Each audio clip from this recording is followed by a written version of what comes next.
قرآن کو چھونا بھی عبادت ہے، قرآن کو پڑھنا بھی عبادت ہے، قرآن کو سننا بھی عبادت ہے، قرآن کو سنانا بھی عبادت ہے۔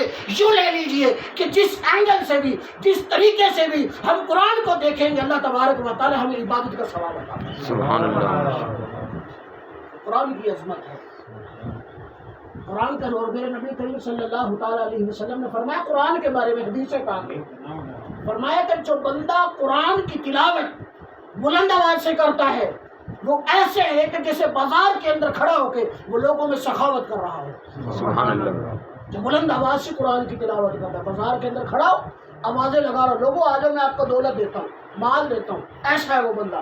اچھا پھر فرمایا کہ جو بندہ آہستہ آواز میں قرآن کی تلاوت کرتا ہے، میرے محبوب نے فرمایا کہ وہ ایسا ہے کہ جیسے چھپ چھپ کے لوگوں میں خیرات کر رہا ہوتا ہے۔ یہ فضیلت کیسے ملی؟ قرآن کی برکت سے۔ قرآن کو بلند آواز سے پڑھو تب بھی فضیلت، قرآن کو آہستہ آواز میں پڑھو تب بھی فضیلت ہے۔ یہاں سے میرے محبوب نے فرما دیا، گویا کہ حکم یہ ہے میرے محبوب کا کہ بھائی تم نے قرآن کو پڑھنا ضرور ہے، چاہے وہ آہستہ پڑھ لو چاہے بلند آواز سے پڑھ لو۔ سبحان اللہ۔ مگر بدقسمتی سے آج کل کچھ ماحول ایسا بن چکا ہے، چند سال پیچھے جائے نا کہ نماز فجر کے بعد لوگ مسجدوں میں بیٹھ کے قرآن کی تلاوت کیا کرتے تھے، مسجدیں بھری ہوا کرتی تھی، مگر آج ہم دیکھتے ہیں کہ نماز فجر کے بعد کوئی نمازی نظر نہیں آتا، ہمیں قرآن کی تلاوت کرنے والے نظر نہیں آتے۔ رمضان کا مہینہ یارو، چند ایک نمازی نظر آتے، یہ قرآن سے محبت رہ گئی ہماری، یہ قرآن سے پیار رہ گیا ہمارا۔ یاد رکھیں کہ گھروں کے اندر نا ہمارے جو وڈیرے ہوتے ہیں، ہماری مائیں بہنیں ہوتی ہیں، قرآن رکھنا ہوتا ہے نا، کہتے ہیں اوپر رکھو، ذرا اوپر رکھنا، ذرا بے ادبی نہیں ہو جائے۔ پھر میں اپنے الفاظ میں بولتا ہوں کہ اس کو بے ادبی نہیں کہیں گے، قرآن تھوڑا نیچے بھی رہ گیا۔ اصل بے ادبی تو یہ ہے کہ اس رمضان میں تم نے کھولا، اگلا رمضان آ جائے پھر تجھے توفیق مل رہی ہے۔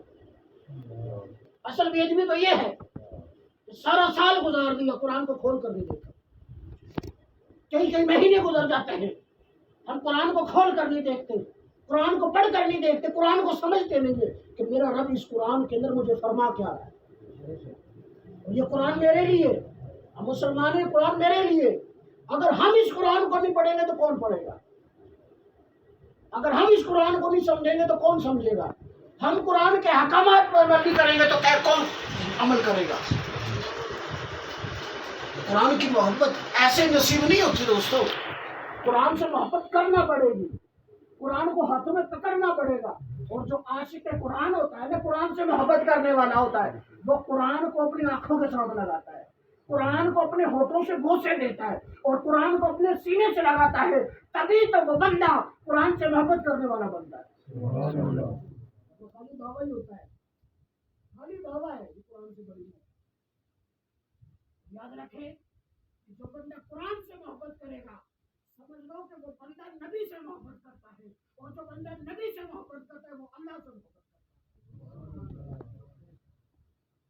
ہے۔ وہ کناروں سے کچھ نہیں ہوتا، کہ بندہ نعرے لگاتے رہے ٹھیک ہے کہ مجھے بڑی محبت ہے اپنے اللہ سے، بڑی محبت ہے رسول سے، بڑی محبت ہے قرآن مجید، نہیں بھائی، دلیل دعوے کے ساتھ دلیل دینا پڑتی ہے، اور دلیل یہ ہے کہ تجھے محبت ہے تو قرآن پڑھنا پڑے گا۔